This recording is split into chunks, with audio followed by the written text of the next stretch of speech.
Hrithik রোশনের blockbuster hit ছবি war মুক্তির ৬ বছর পেরিয়ে গেছে। এবার আসছে এর বহু প্রতীক্ষিত সিক্যুয়েল, যেখানে ঋত্বিকের সঙ্গে জুটি বেঁধেছেন দক্ষিণের সুপারস্টার জুনিয়র এনটিআর।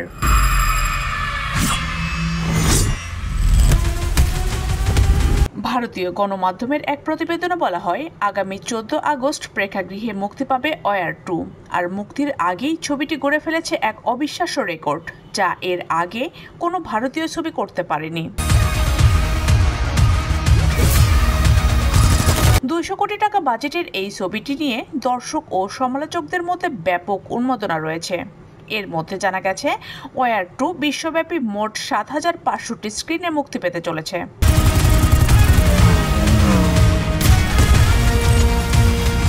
ভারতীয় সিনেমার ইতিহাসে এত বড় পরিসরে বিশ্বজুড়ে কোনো ছবি মুক্তি পাওয়ার ঘটনা এটাই প্রথম। যশ রাজ ফিল্মসের এই হাই অকটেন অ্যাকশন থ্রিলারটি যে বক্স অফিসে ঝড় তুলতে প্রস্তুত, এই রেকর্ডটি তার ইঙ্গিত দিচ্ছে। ঋত্বিক রোশন বছরে খুব কম ছবি করলেও তার প্রতিটি ছবি ভক্তদের কাছে বিশেষ।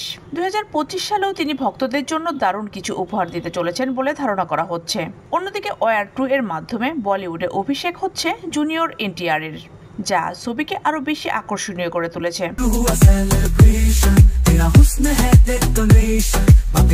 অয়ন মুখার্জি পরিচালিত ওয়ার 2 থেকে প্রত্যাশা অনেক।